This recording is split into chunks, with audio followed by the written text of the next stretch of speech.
Nasa bagong Pilipinas na tayo, hindi na lulusot ang inyong mga lumang estilo.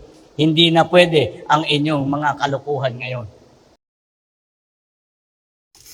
Magandang araw po sa inyong lahat mga kababayan at welcome back po sa ating panibagong update. Tropang Tausug po ang inyong lingkod ngayon. At bago po tayo mag-start mga kabayan, huwag niyo po kalimutan i-follow ang ating Facebook page ng Tropang Tausug at ang ating YouTube channel Tropang Tausug.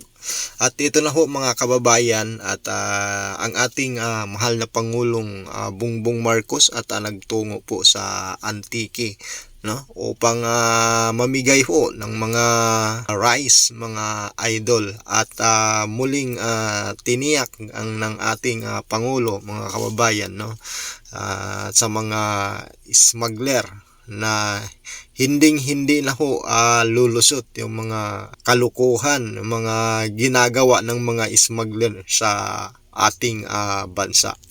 So ito yung maganda ho mga kababayan, at upang magkaroon tayo ng maayos, no, pagbibinta ho ng mga bigas dito sa ating bansang Pilipinas, at hindi naman po mamanipula po ng mga nagbibinta po o nagbi-business ng mga bigas dito sa ating bansa, kasi talagang ito po yung halos naghihikahos na po yung mga kababayan natin na mahihirap na kagaya natin at sa mahal ng presyo ng bigas, so, mga kababayan. So panoorin ho natin mga kababayan ang mensahe po ng ating Pangulong Bongbong Marcos. Huwag po tayong mag-skip sa video. Maraming salamat po mga kababayan.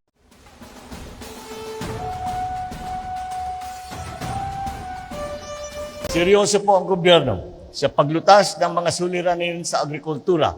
Kabilang dito ang pagbababa ng presyo ng ating mga produktong agrikultural.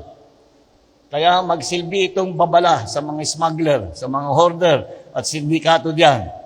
Nasa bagong Pilipinas na tayo, hindi na lulusot ang inyong mga lumang estilo. Hindi na pwede ang inyong mga kalokohan ngayon.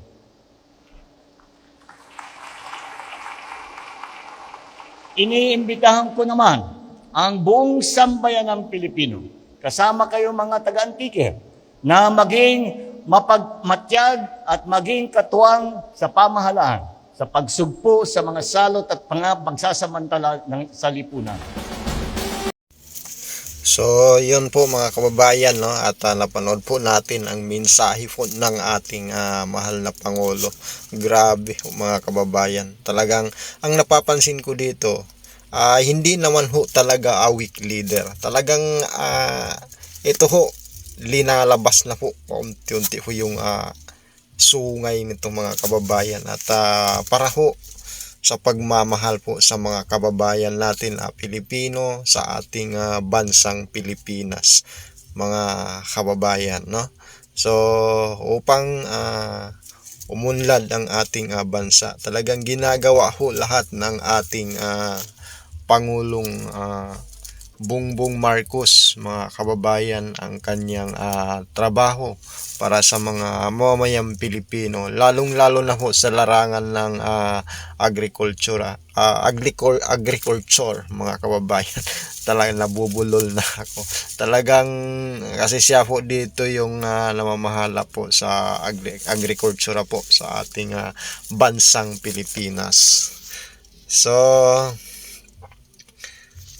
sana ho at tuloy-tuloy at hanggat sa mawala na po yung mga pumapasok na smuggler sa ating bansang Pilipinas, para naman at least kumita yung ating magkaroon ng magandang opportunity, no, magandang pagbabago sa ating bansang Pilipinas, kasi ito talaga yung mahirap sa ating bansa pag napapasok tayo ng mga puro na lang smuggler, no, ang pumapasok sa ating bansa. Paano naman yung income po ng ating bansang Pilipinas? So yun po mga kababayan, at hanggang dito na po muli ang ating video update, at maraming salamat po sa inyo.